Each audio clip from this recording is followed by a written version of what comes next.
In Creo Parametric, you can use a 2D sketch as the basis for 3D features like extrudes, revolves, sweeps, and blends.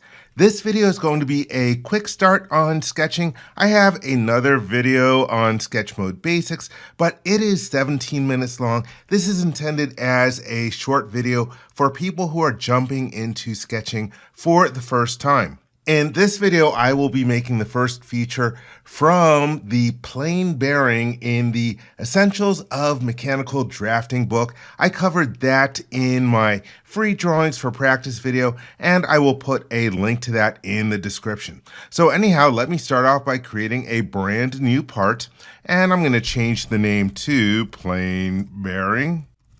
And instead of using my standard default template, I'm going to uncheck that box so I can use one of PTC's standard templates. And since the original drawing was done in inches, I'm going to use PTC's inch pounds part solid absolute template. And that means absolute accuracy. Okay, so let me click the OK button.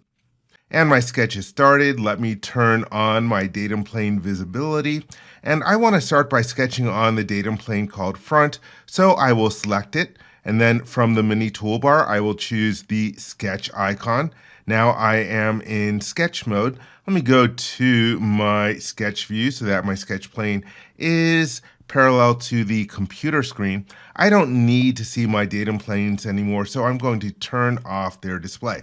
And this first feature is going to be very simple. I like to create all or most of the geometry up front, and so I would normally start with a rectangle in this case, but I want it to be symmetric about that blue dashed line. The blue dashed line is something called a sketch reference, and you can think of it as the X or Y axis for sketching.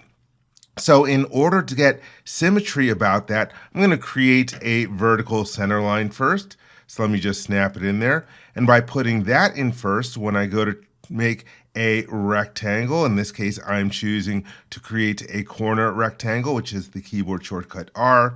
I can sketch about over here and drag it, and it is snapping to symmetry. So I will left click again. That's good for the first rectangle. Then I'm going to have another one. And by the way, after I create my first rectangle, I'm still in rectangle mode, so I can create my other one. And I'll create it about over here. And I'm not letting it snap to equal length. It should be around here somewhere. There it is. There's equal length. I want it to be just a different length. So that's good. I'm happy with my rectangles. I will hit the middle mouse button a couple times to get out. And you can see some previews of dimensions on the screen. Those are weak dimensions. I'm not going to bother with them now. I'm going to take care of them in a moment. Again, I like to create most of my geometry up front. And the next thing that I need in this case is going to be a circle. And I'll let it snap to here. And then I'll drag it out, and I want it to snap into the sides of the second rectangle. And so that is good. So now I've got pretty much most of my geometry. At this point, I'm going to use the delete segment command to get rid of overlapping entities. I don't have to do that, but I think it'll just be better looking in this situation. So I will choose delete segment, and let me just run over. And I call this squiggle trim because whatever I squiggle my mouse over is going to end up going away. And up still a couple more lines, we had overlapping entities. So now I have just a section, and you see that it gets shaded because we have a single closed loop. Now at this point, I'm going to start changing my dimensions. And if you take a look at figure 208 from Essentials of Mechanical Drafting, well, this dimension here, this suggestion by Creo Parametric, this is a good suggestion, but the dimension is really out of whack. This is supposed to be something like 5 5/8 or 5.625. And take a look at what happens to the other dimensions when I hit the Enter key.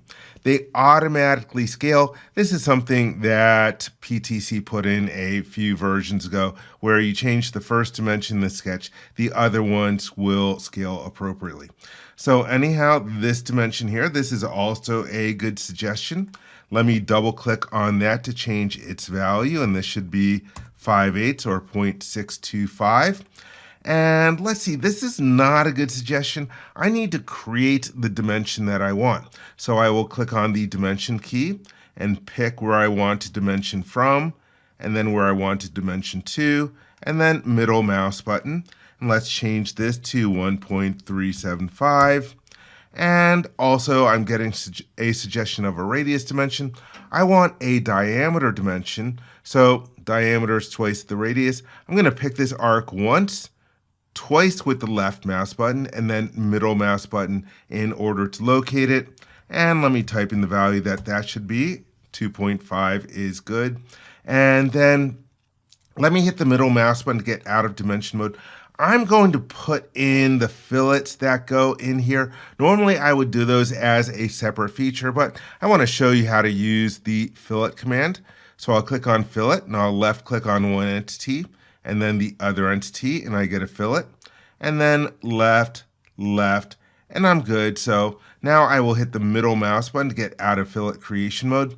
I want both those fillets to have the same radius, so I will click on the equal constraint, pick one, pick the other, and that's good. Now they are equal. I'm done with the equal constraint, so I'll hit the middle mouse button.